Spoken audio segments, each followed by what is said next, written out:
கர்த்தர் உங்களுக்கு காசு கொடுத்ததுக்கு அப்புறம் அந்த காசு கொடுத்துட்டாருன்றதுக்காக நீங்க ஆடம்பரமா வாழ்ந்துட முடியாது. அதான் ஒரு ஊழியக்காரர் சொல்லும்போது ரொம்ப அழகா சொன்னாரு. ஃபர்ஸ்ட் ஆண்டவர் கொடுக்காம சோதிப்பாராமா, ரெண்டாவது ஆண்டவர் கொடுத்து சோதிப்பாராமா.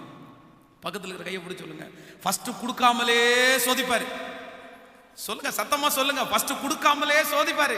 நீங்க விசுவாசத்துல நிக்கிறீங்களா இல்லையான்னு பாப்பாரு. சாப்பாடு இல்ல, தண்ணி இல்ல, ட்ரெஸ் இல்ல, எதுவுமே இல்லப்பா, கொடுக்காமலே கத்த நிக்கிறீங்களா பாப்பாரு. அதுக்கப்புறம் கத்தர் என்ன பண்ணுவாருன்னா, ஒரு காலம் தாண்டி எல்லாமே உங்களுக்கு கிடைச்சிடும். பணமா வந்துச்சு, சாப்பாடா, ஐயோ ஒரு சாப்பாடுக்கு 10 சாப்பாடு வந்து நிக்குது, ஒரு ஆளுக்கு 10 பேர் வந்து நிக்கிறாங்க, ஒரு ட்ரெஸ்ஸுக்கு 10 ட்ரெஸ். நான் சொல்றேன், நிறைய பேர் ஆண்டவர் கொடுக்காத போது அந்த இதுக்கு சோதனையில் நிறைய பேர் ஜெயிச்சிட்டாங்க.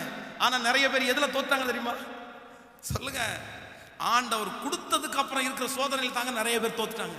நான் சொல்றேன், அந்த லிஸ்ட்ல இங்க இருக்கிற யாரும் நம்ம இருக்கக்கூடாதுன்னு நான் நம்புறேன். ஆமேன்னு சொல்லுங்க. எனக்கு எவ்வளவு வேணாலும் கொடுங்க ஆண்டவரே, கடைசி வரைக்கும் நான் உண்மையா இருப்பேன் ஆண்டவரே. கையை